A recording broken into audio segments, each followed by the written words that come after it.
Hello and welcome to a car review featuring the Opel Crossland X, a brand new crossover from the German brand which has a Z in its logo for no apparent reason.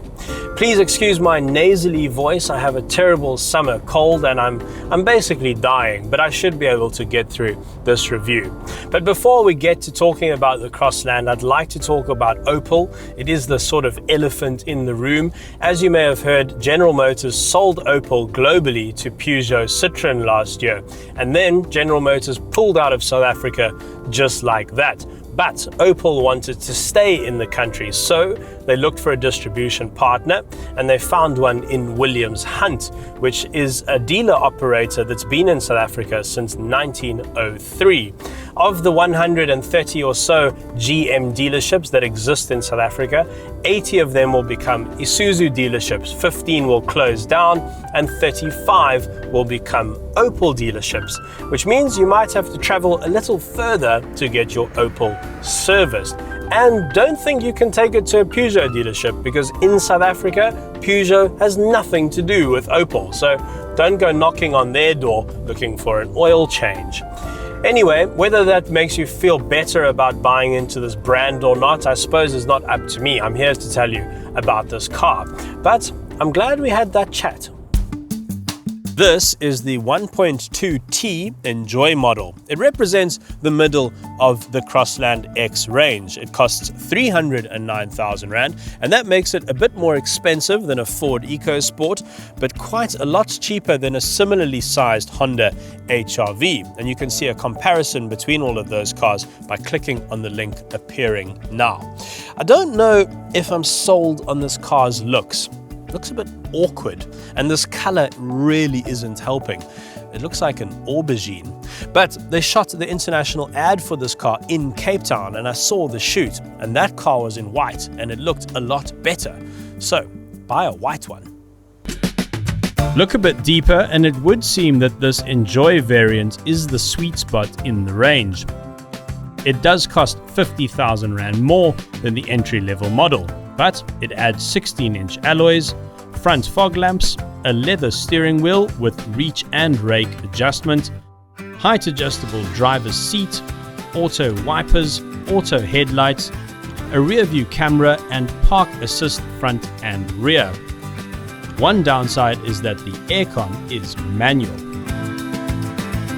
No matter which Crossland model you buy, it will be fitted as standard with Opel's touchscreen infotainment system. And it's really not a bad system, and what I really like about it is that it comes with Android Auto and Apple CarPlay. So simply plug in your phone, hit the Android Auto button, and boom, you've got your phone on your screen. And it gives you access to Google Maps, which is great because then you've got live, up-to-date traffic information, and the music capabilities are awesome. It has tune-in radio fitted and Deezer, which I use all the time. Very nice.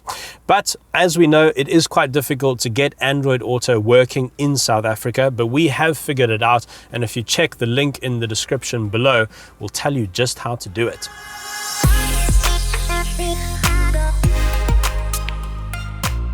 One of the big downsides for me is that you can't have this Enjoy variant with an automatic gearbox. If you want a Crossland X with an auto, you have to go all the way to the top spec Cosmo model, which costs 366,000 Rand. And for me, that's a bit of an oversight from Opel, because with today's traffic, there's no way I would buy a city car with a manual gearbox.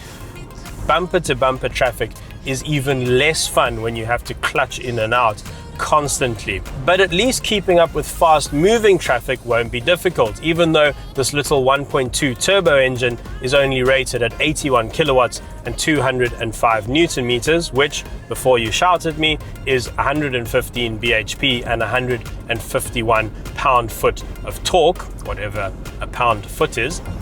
I actually feel like this engine is pretty strong. It's nippy in the city and cruises really well on the highway. Nippy in the city is a good saying. I might trademark that one, actually. Don't steal it. So don't worry about it being underpowered. At the moment, Crossland only comes with one engine. There's no diesel on offer. And maybe they don't need to offer one. Fuel consumption on average is claimed at 4.8 litres to the 100 for this car, which is very low. And in the real world, I'm achieving 7.4 litres to the 100, which in my experience for a car of this size with a small turbo petrol motor is pretty good.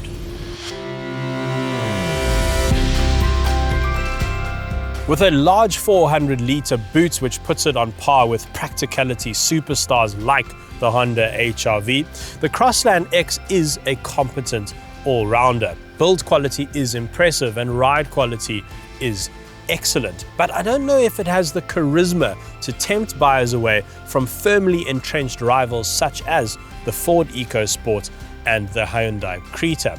And soon Opel will have a German headache in the form of the Volkswagen T-Roc, which looks really good and arrives in South Africa later this year. Ultimately, Opel needs South Africans to fall in love with this brand again. And I don't know if the Crossland X is the car to do that. But think of it as a starter to the full buffet of cars that Opel will be launching over the coming months and years. It's basically a canapé. It's the Opel canapé. Do Germans make canapés? I'm not sure, actually. The Crossland X is sold with a 5-year 120,000 kilometer warranty and roadside assistance and 3-year 60,000 kilometer service plan. Later in the year, Opel will be launching the Grandland X, which, as you may have guessed, is a larger version of the Crossland X. Check out the links in the description below for our launch review of the Crossland X and more info on the future of Opel in South Africa. Hey, thanks for watching. If you enjoyed that, maybe give it a like and definitely subscribe to be the first to see our videos as they drop. Yeah, definitely do that.